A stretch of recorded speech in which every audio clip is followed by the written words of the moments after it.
ইতিহাসে এমন কিছু ব্যক্তিত্ব আছেন যাদের অবদান শতাব্দীর পর শতাব্দী ধরে মানব সভ্যতা তাকে পথ দেখিয়েছে। তাদের অন্যতম হলেন ইবনে সিনা, যিনি পাশ্চাত্য বিশ্বে অ্যাভিসেনা নামে পরিচিত। তার পূর্ণ নাম আবু আলী আল হুসাইন ইবনে আবদুল্লাহ ইবনে সিনা। তিনি শুধু একজন চিকিৎসকই ছিলেন না, বরং জ্যোতির্বিজ্ঞান, গণিত, যুক্তিবিদ্যা, দর্শন এবং প্রাকৃতিক বিজ্ঞানের বিভিন্ন ক্ষেত্রেও গুরুত্বপূর্ণ অবদান রেখেছেন। অনেক ইতিহাসবিদ তাকে মধ্যযুগের অন্যতম শ্রেষ্ঠ বহুবিদ্যা বিশারদ হিসেবে বিবেচনা করেন।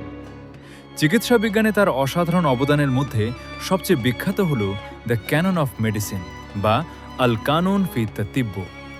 5 খণ্ডে রচিত এই গ্রন্থে রোগের কারণ, রোগ নির্ণয়, ওষুধ এবং চিকিৎসা পদ্ধতি নিয়ে বিস্তৃত আলোচনা করা হয়েছে।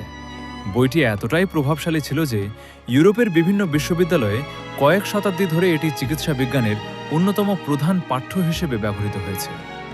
এ কারণেই অনেক লেখক ও ইতিহাসবিদ এই গ্রন্থকে চিকিৎসা বিজ্ঞানের বাইবেল বলে উল্লেখ করেছেন। আবার ইবনে সিনাকেও অনেকে সম্মানসূচকভাবে চিকিৎসকদের চিকিৎসক বলে অভিহিত করেছেন।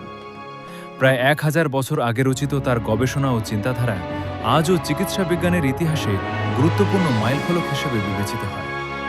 জ্ঞান বিজ্ঞানের প্রতি তার নিষ্ঠা তাকে শুধু মুসলিম বিশ্বের নয়, বরং সমগ্র মানব সভ্যতার অন্যতম শ্রেষ্ঠ মনীষীদের কাতারে স্থান দিয়েছে।